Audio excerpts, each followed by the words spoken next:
Hey guys, Level Cap here. Today we're going to be talking about the best guns you can get for each class in Battlefield 1. Now this can be a subjective topic and I'm going to do my best here to be objective about it, but when my personal preference or gameplay style comes into effect when picking my favorite weapon, I'll be sure to mention that. And starting off, we're going to talk about the pilot and the tanker class. These are the two classes you get when spawning into a tank or an airplane. Generally speaking, we don't really use them for combat. They're just the guys that we play if our tank or airplane explodes. But when you start getting some of the better weapons, these guys actually become quite effective. This right here is the sawed-off shotgun. It's a double-barrel shotgun. You get two shots. You can fire them both back-to-back really fast if you would like for maximum damage, and you even have a sidearm. Now, the way you unlock this gun is by hitting rank 10 as the tanker class. That means you got to drive around in a tank, get lots of kills, play the objective, and you'll eventually hit rank 10. And once you unlock it for the tanker class, it also becomes available for the pilot class. Now, I don't know the specific stats yet of the sawed-off shotgun. I do know it can kill in one shot without question. The two back-to-back shots allow you to down one person very quickly, or two people in extreme close quarters very quickly, and then you can even switch to a sidearm to finish off a third. It basically makes the pilot or the tanker class a force to be reckoned with in close quarters. Now, if shotgun isn't really your style, but you want a powerful weapon for the pilot or the tanker, the Frommerstopp Auto is actually very good. It's basically like a little G18, a fully automatic pistol that can absolutely down one person very quickly. If you can squeak out two with one magazine, that's impressive, but it's a good little weapon that can at least get you to a second kit before you need to pick up a real gun to start doing some real damage. Next up, let's take a look at the support class. Now, I can't say I'm a huge fan of machine guns in general, but if I have to use the support class, the Bar 1918 is my go-to weapon. There's a few other workable weapons for support, but this one has the highest damage per second out of them, and it's fairly accurate, has decent hip fire, and can really engage people at medium range when you need to. There's three variants of the Bar 1918. The one I'm using here is the Bar 1918 Storm. This one has the least amount of recoil of the three variants. If you want something with even better hipfire accuracy, you can go with the Bar 1918 Trench. Now, despite the large ammunition that the Bar shoots, it still doesn't do very much damage per shot. In fact, most of the SMGs will be doing more damage per shot than this gun. It only does 21 damage maximum. However, it does have better medium range than most of the SMGs, as it only drops off to 19 damage. So there's a very, very small drop off here. At 25 meters, you'll basically be doing 19 damage, which does allow you to be somewhat effective at medium range. And yeah, I did have to switch to the Airburst Mortar for some close quarter combat here. It's actually a pretty effective way to get somebody out of a building. You can blow up the roof and then kill them on the inside. Now, without question, the biggest drawback to this weapon is the fact that it only has a 20-round magazine. Smallest magazine out of any machine gun out there. This means your chances of killing more than one opponent with a single magazine are very slim. Chances are most of them have to be damaged in order to do that.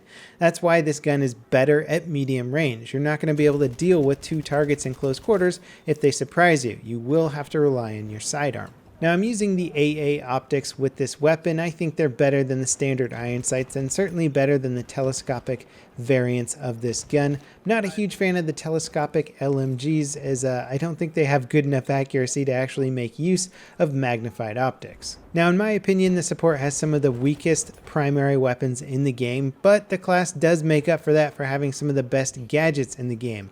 You've probably all run into the Airburst Mortar at this point in time. The Airburst Mortar is ridiculously powerful. If you're using it on an attack or defense style game mode like Rush or better yet Operations, you will get an insane amount of kills with this. I find it incredibly effective even in close quarters. If somebody just ducks behind a rock that's like 30 feet away from you or 30 meters away from you and you don't want to reload, you can just switch to that Airburst Mortar, put a few rounds behind the rock, take them out. I've already seen people start to rage against the Airburst Mortar. One of the saving graces is that when you're using it, other Airburst Mortar users will see you, so you'll basically just get stuck in the middle of a bunch of mortar wars. Now let's take a look at the medic class. This is definitely one of the more useful classes in the game right now because of its insane ability to revive teammates, but it also has some of the best medium range weapons in the game. This can counter snipers at medium to medium long-ish range.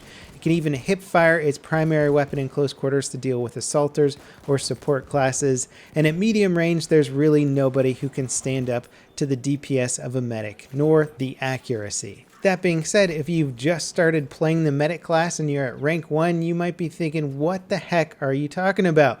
A lot of the starting medic weapons aren't so great. The Rigoti, which is one of the first guns that you get, I think is one of the worst medic guns in the game. It's very difficult to use. With its small ammo capacity and weak damage at range, it doesn't really suit many roles too well. I highly recommend unlocking the M1907 until you can get your medic class up to rank 3, at which point you can unlock the Selbstgelader M1916 Marksman. That's what I'm using here, and this, in my opinion, doesn't really have much in the way of a contender for medic class weapons. The medic does have some guns that can shoot a bit faster than this and maybe out damage it in close range, but when it comes to a solid medium range weapon, this one's got everything going for it. First of all, it's got a 26 round capability, making it the highest ammunition capacity rifle for the medic class in the game.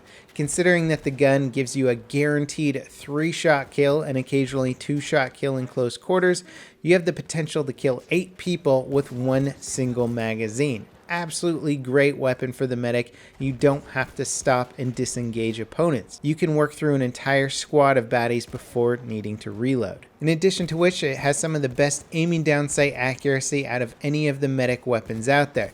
Granted, you can't fire this weapon at its maximum rate of fire without losing some accuracy, but the faster rate of fire does come in handy if you need to spam fire in close quarters. Losing out on a little bit of accuracy doesn't hurt if somebody's right in your face and you need to get let out. Now there's a few interesting alternatives to this weapon. There's the auto-loading 8 with the extended magazine, which can do more damage in close quarters than this weapon. The only problem is that it has terrible damage drop-off at range. So if you need something specifically designed for close quarter damage, you can switch up your weapons. Then of course there's the Mondragon Sniper, which is technically got better stats than this one because it can shoot faster, but it's only got a 10 round magazine and it has to reload with the clip mechanism, making your reloads a lot slower. The Selbstgelader 1916 really does have everything going for it, and I think once you can find the rhythm with this weapon, that is not firing it as fast as it possibly can fire, but sort of at the rate at which it maintains a good accuracy,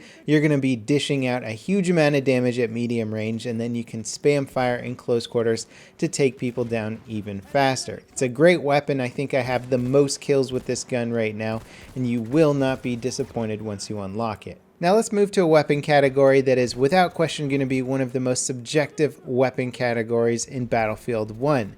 This is the Recon class with their different types of sniper rifles. Now in previous Battlefield games there wasn't a huge amount of statistical differences between the sniper rifles. You had muzzle velocity and reload speed and stuff like that, but they all for the most part had 100% accuracy, and once you got used to them you could do pretty darn well with just about any bolt action rifle.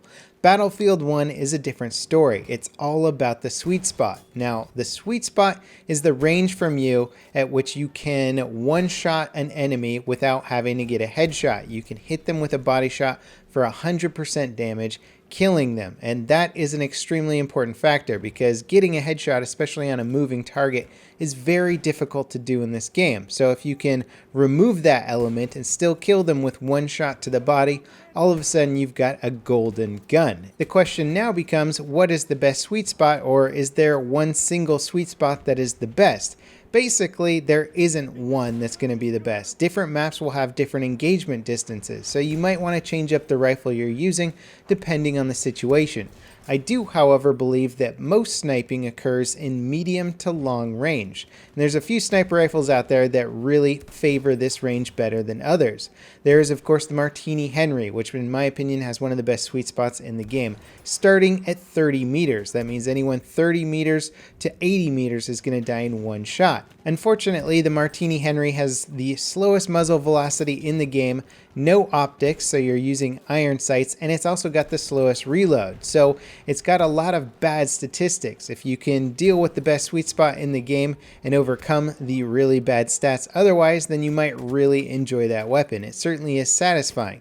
However, if you want to use some optics, you can take the next rung up, which is the Smle Mark III Marksman, which is what I'm using here. The Smle sweet spot starts at 40 meters, so you have to increase that engagement distance a little bit, but it's still an incredibly good rifle. And in my opinion, if you had to pick one sniper rifle for every single purpose in the game, mine would be the Smle Mark III. One more rung up beyond that is the Russian 1895 Sniper. This is an incredibly good rifle as well. It gives you a higher magnification optic than the Smle Mark III, which is great for getting headshots at further distances. It also has an incredibly good rate of fire and decent hip fire if somebody surprises you in close quarters. This is an incredibly versatile rifle, and the sweet spot is only pushed out a little bit further than the other ones. Starting at 60 meters and ending at 100 meters, that'll be the area in which you can one-shot body shot anyone. I think I'll be switching between the Smle Mark III and this one most in the game, and depending on the range, of course, as you can see here in the desert, it is very good when you can hold yourself at that specific distance. And although I'll concede that there is no best sniper rifle in the game, I will say my top pick is the Smle Mark III with the Russian 1895 as the second runner-up, and then of course the Martini-Henry for style and fun. Now moving on to our last class, we have the Assault, and although some of the other classes had a lot of weapons that I think you could debate as to which one might be the best or the best one for you, I think the Assault really only has one clear winner, and that is the level 10 assault weapon, the Hellriegel. In game, it kind of plays out like the P90 of World War I. It's got an absolutely massive magazine capacity of 60 rounds with a very fast rate of fire of 600 rounds per minute. That's pretty fast for Battlefield 1. It might not seem like it compared to previous Battlefield games, but 600 rounds per minute will win you a lot of firefights. And while the Automatico can outdamage this weapon with its insane 900 round per minute rate of fire, its ammunition capacity pretty much limits you to about 1 kill per magazine. You can squeeze out 2 if you're pretty skillful, but for the most part, the limited magazine capacity limits what you can do with the weapon, and the Hellriegel allows you to run into a room and purely clear it out. If people aren't ready for you or enough guys are facing the wrong direction, you can wipe an entire squad. Now technically this gun has the worst hipfire out of all of the SMGs, but the hipfire is still good enough that it works in the ranges that you're going to need to use it. So even though some of the stats aren't great compared to the other SMGs, it doesn't hold this weapon back. One thing you do need to watch out for is that you've only got 2 magazines of 60 rounds each, 120 rounds. It can certainly net you a lot of kills, but it also requires a little bit of restraint on the user's part, otherwise you're going to burn through all your ammo. However, if you manage to get through all of your ammo on this weapon, there's probably going to be a few dead bodies lying around that you can pick up their kits if you do happen to run out. So that's just one thing I've always found with Battlefield games. If there's ever been an ammo complaint with certain weapons or playstyles, you can always just pick up a kit from somebody else. Anyway, that pretty much wraps it up for this video on all the best weapons for each class in Battlefield 1. I use Simthic stats pretty extensively. If you're not familiar with that website, it's called simthic.com. They break down stats for weapons, vehicles, soldiers, and stuff like that in Battlefield games. It's a great website. I use it all the time. I hope you found this video helpful. As always, guys, thanks for watching, and I'll see you next time. This is Level Cap signing off.